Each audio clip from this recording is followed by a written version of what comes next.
Everybody, and welcome to this week's HackerKast. As always, I'm joined by Robert Hansen out of Austin and Matt Johansen out of Houston, both in Texas, and both fresh from South by Southwest. I've never been to this conference out in Austin, but had you guys been before? Well, yeah, I've been the past couple of years. It's right in my backyard, quite literally, so I can't kind of avoid it. Just walk down the street and I'm at the conference. So what is this show? Like, why do people go? That's kind of an interesting question. There's actually 3 different shows. There's an interactive one, that's the one that's most interesting to guys like us.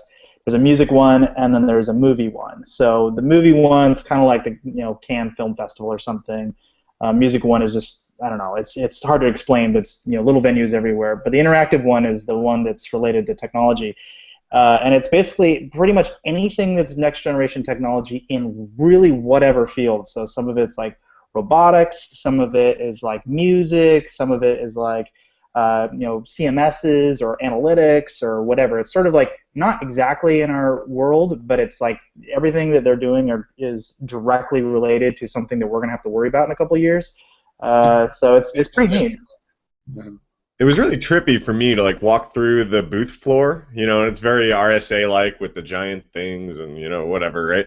But the thing that I pointed out to Robert is like that I liked was the giant booths weren't something that you definitely had heard of, right? It wasn't like, oh, there's Cisco. What is Cisco selling? Because there's Cisco, right?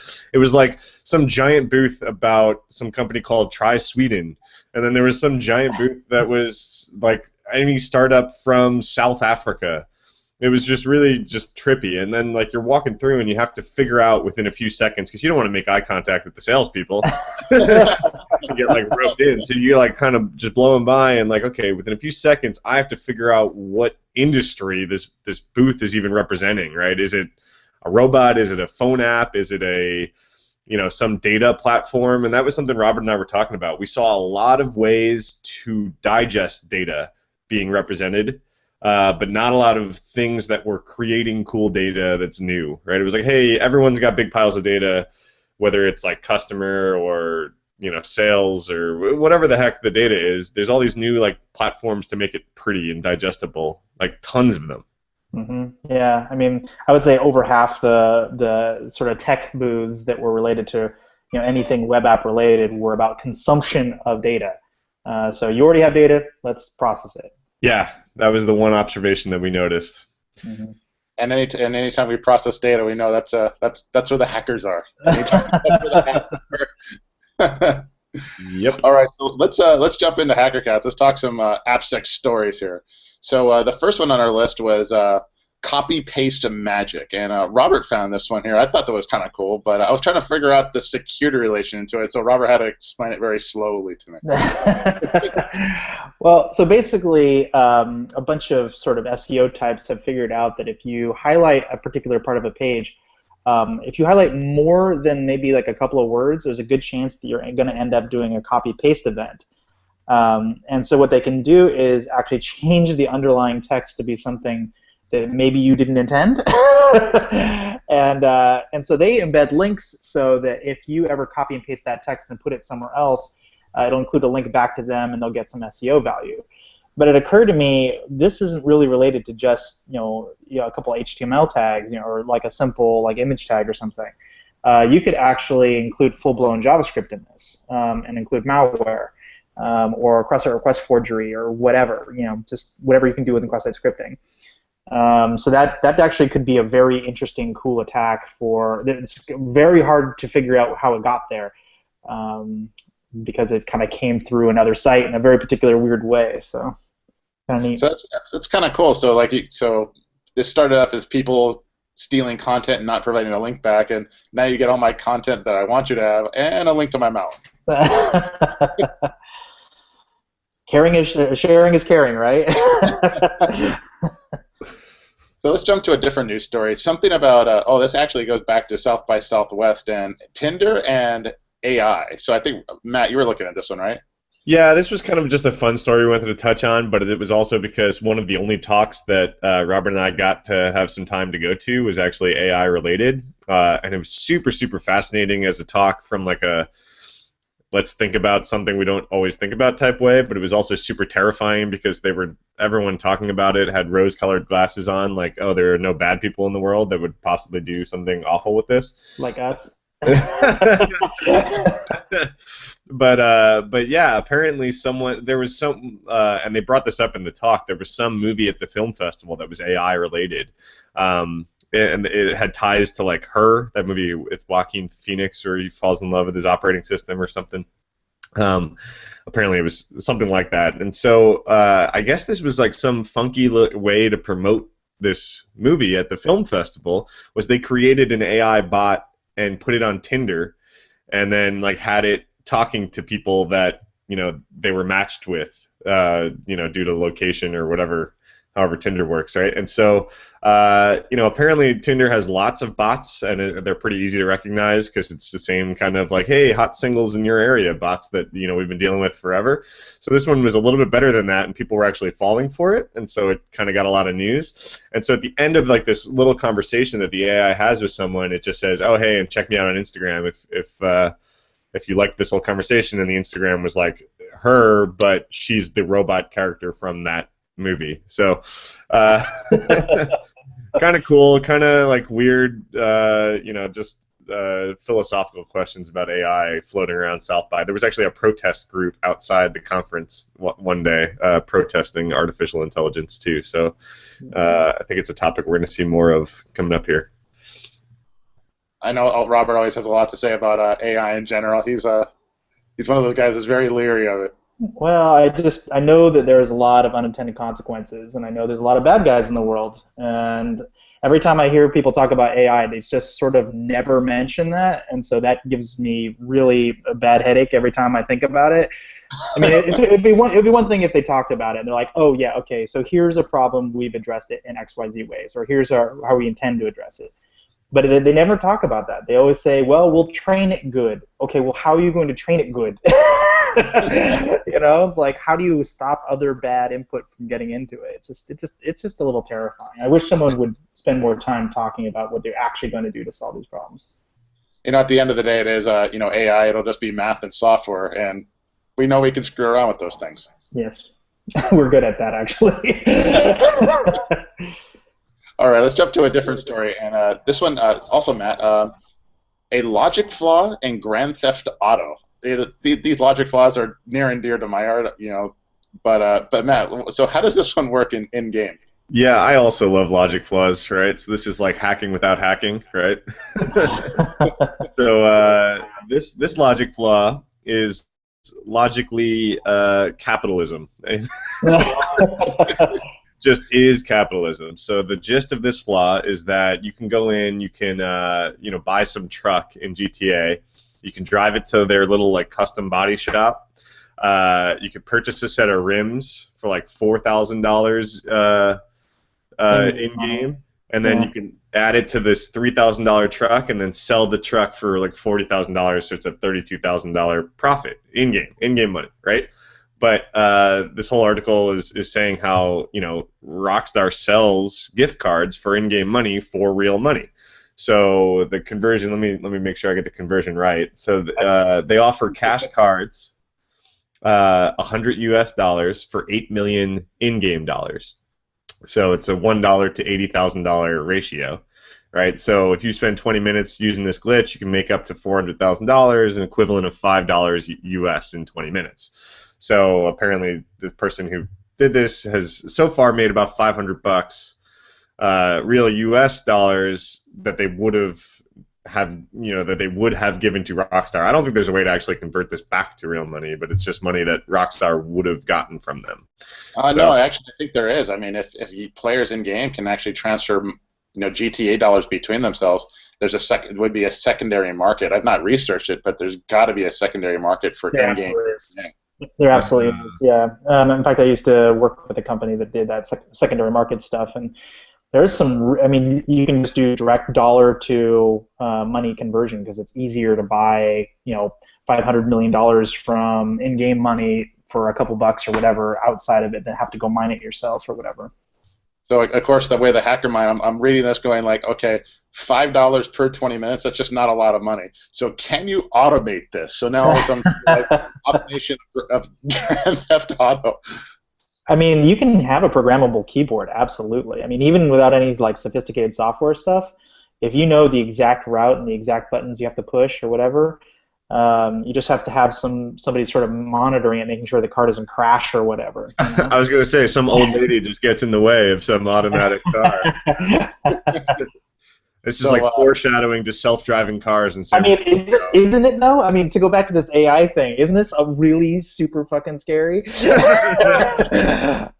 Actually, we only talk about AI, to go back to AI fighting the humans, but never AI fighting the AI.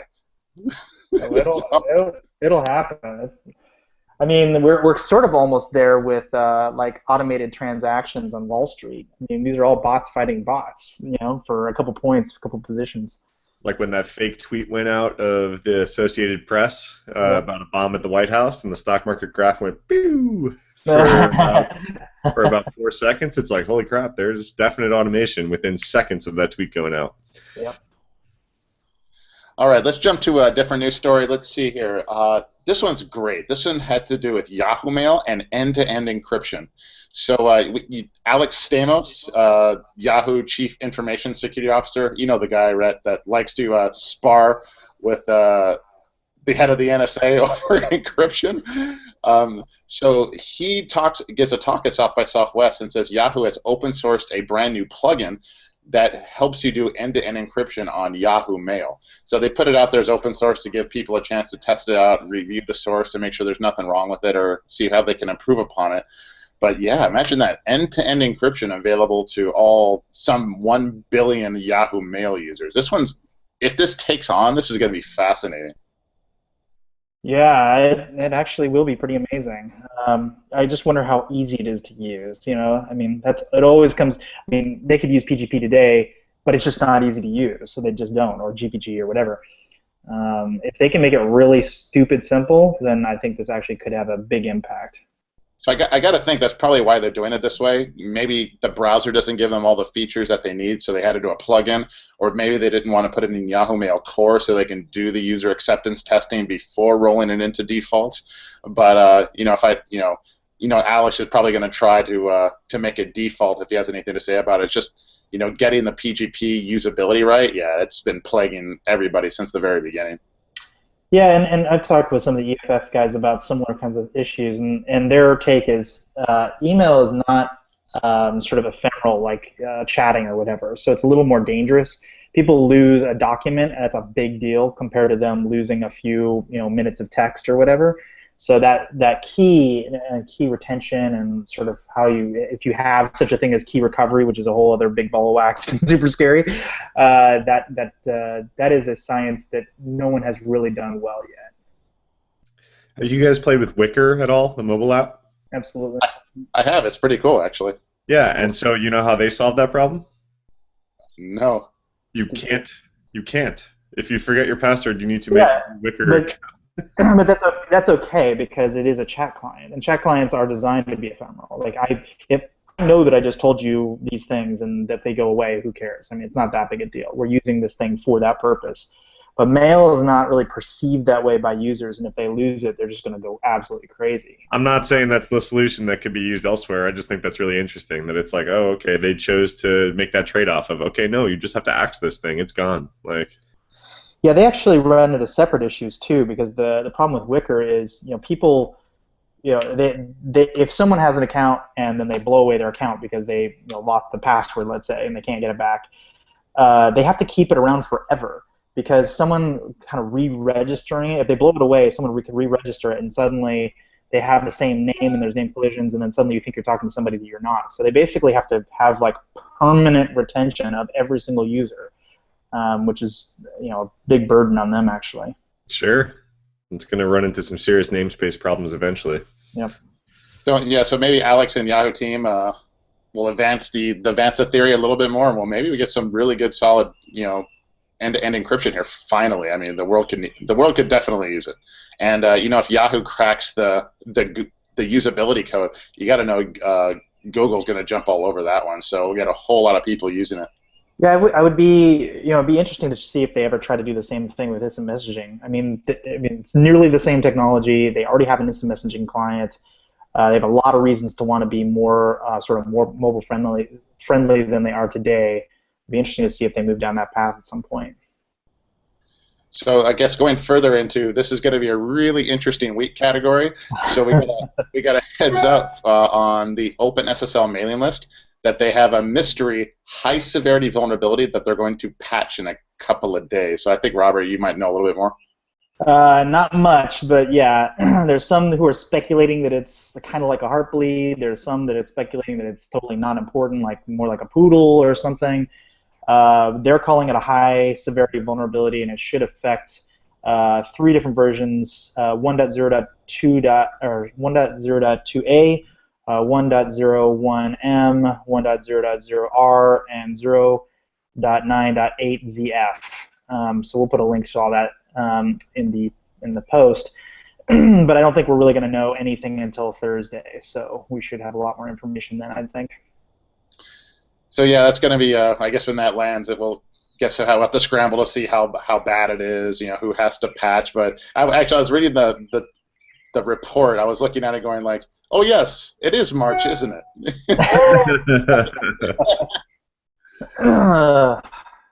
I just kind of think it's kind of like is OpenSSL. It's kind of in the open source world. It's kind of the best we have. There's nothing else to move to if this piece of software proves to be just too problematic.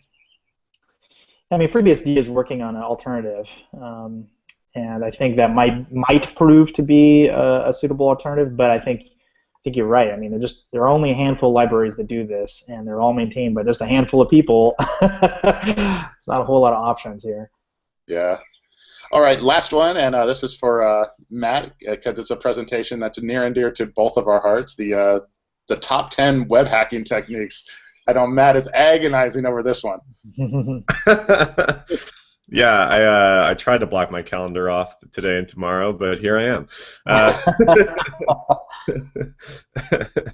Yeah, top 10 web hacks webinar is this Thursday, so hopefully this video goes out before that, and you guys still have time to register. We'll put the link in the blog post if you guys are interested in coming and checking out the top 10 pieces of web research for the year as voted by all of you, and then sorted and further whittled down by a panel of experts, which if any of you are watching, thank you very much. I know how much time it takes, and it's not very easy.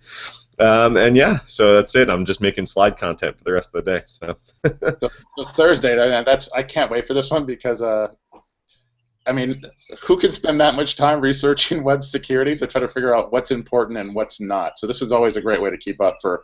It's actually probably one of the most popular presentations we do every year. Yeah, you can't wait for it because you're not doing it this year. It's all you, Matt. I'm rooting for you.